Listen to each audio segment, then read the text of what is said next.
A few thousand years ago, the people of early civilizations worked with tools that were simple by modern standards. Small stone hammers, basic copper chisels, wooden mallets, clay molds, and fire pits that could heat metal but not control it with any real precision. And those tools were usually enough for shaping everyday objects like knives, bowls, ornaments, and simple figurines. But what if I told you that in the middle of those same ancient landscapes, objects have been found that don't match the limits of those tools at all?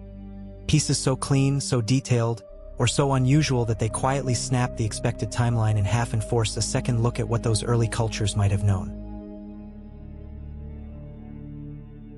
The Luristan bronzes first stand out because the metalwork looks far more advanced than what is usually expected from a small mountain society around 1000 BC, with long sweeping curves, carefully balanced figures, and intricate patterns that seem to belong to a workshop with techniques far beyond the simple tools normally described for that period. As researchers kept studying them, the designs on these bronzes raised even more questions. Since many pieces show animals that don't resemble any real species from the region, creatures with stretched bodies, curling horns, and combined features that repeat across dozens of objects, which suggests a shared system of symbols or memories that no written source has survived to explain. The craftsmanship itself only deepens the puzzle, because the casting is so clean and precise that modern metalworkers have openly admitted the difficulty of producing similar results without carefully controlled molds and higher temperatures than what early Iron Age forges are believed to have reached, leaving open the possibility that the Luristan artisans used methods that simply never made it into recorded history. Certain pieces complicate things even further, especially the objects shaped like handles, knobs, or joined parts, which seem designed to be held or attached to something larger.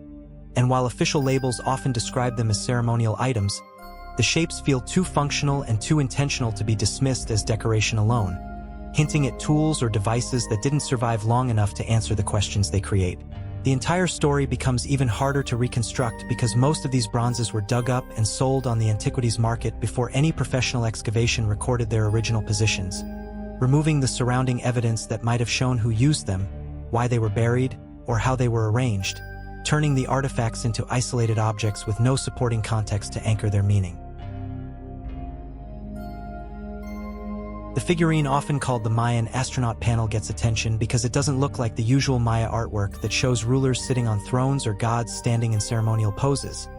but instead shows a small figure leaning backward with bent legs and arms positioned forward, almost as if the sculptor was trying to capture someone operating something cramped and enclosed rather than performing a ritual or holding an offering. What makes the piece stand out even more is the way the body is covered with lines that hug the limbs and chest, giving the impression of a fitted outfit rather than the loose cloth or layered ornaments normally seen in Maya carvings. And the surface around the figure contains shapes that feel boxed in and structured,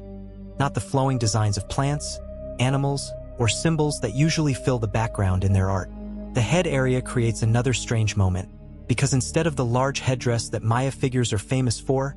the shape sits close to the head and extends downward in a smooth curve, almost like a helmet or some kind of mask meant to seal around the face, which is unusual for the region's sculpture style and gives the whole piece a very different character from the dramatic feathered crown seen on most royal or mythic depictions. Over time,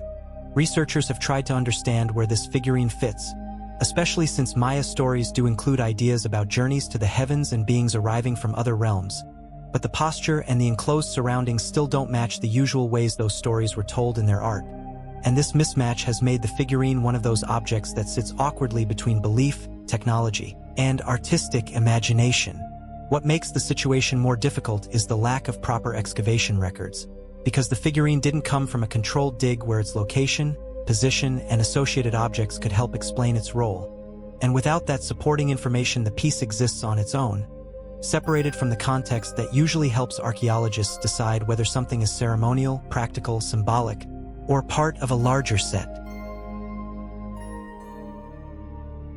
The Maikop gold bull is one of those artifacts that quietly forces a second look, not because it's large or dramatic, but because the craftsmanship on this small object is so unexpectedly refined for a culture that lived more than 5,000 years ago, at a time when most societies were still shaping simple tools out of stone or soft copper. It's a tiny golden figure of a bull, but every inch of it shows careful planning. Smooth curves along the back, neatly shaped horns, eyes formed with a precision that suggests steady hands and a method that wasn't supposed to exist in that part of the world during that era. The part that raises eyebrows is how thin the gold is, almost like a sheet that has been shaped with pressure rather than carved. And this technique resembles metalworking styles that appear much later in other civilizations, which creates the strange situation of an early culture producing something that feels far ahead of its time. Even the way the legs are formed suggests an understanding of how to fold or press metal without tearing it.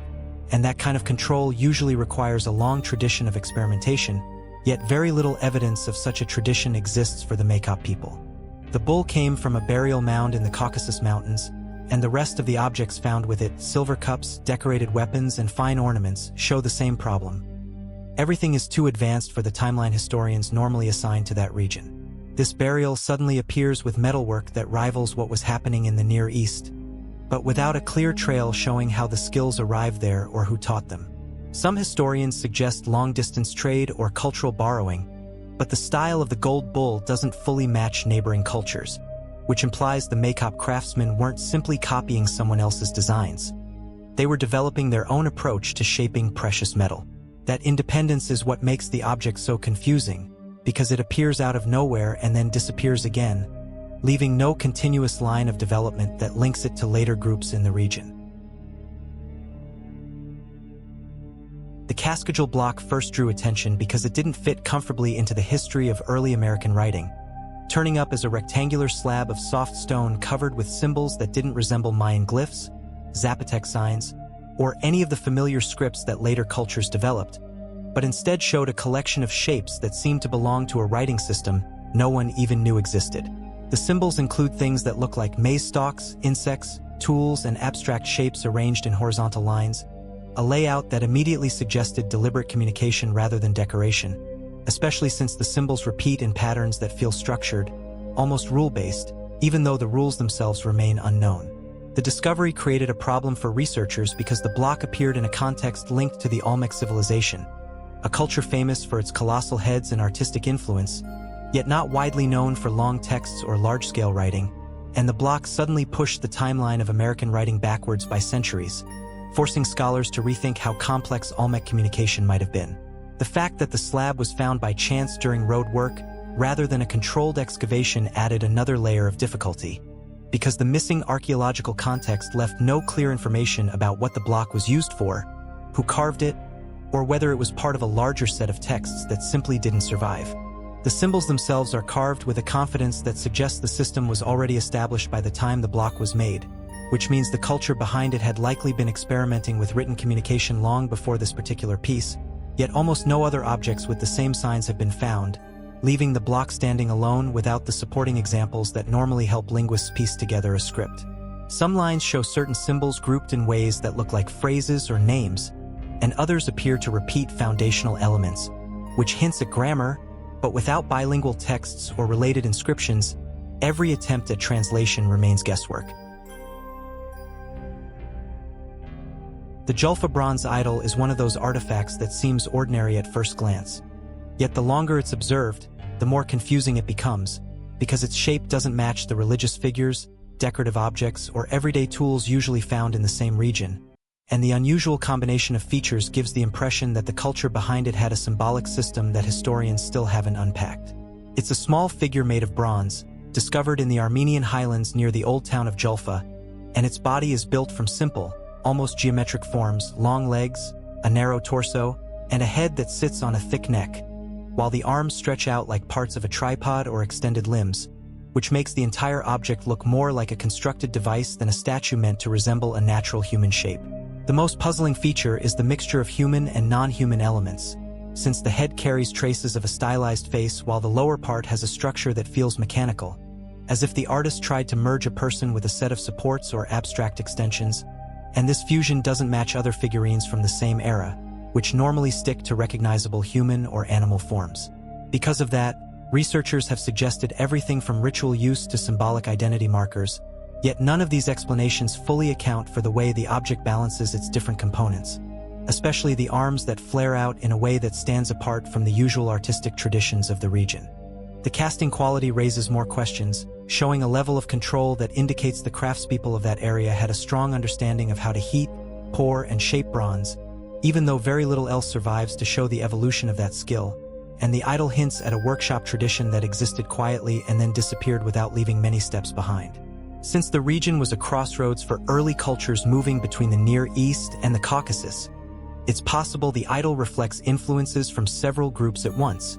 yet the final design still doesn't sit cleanly within any known artistic lineage.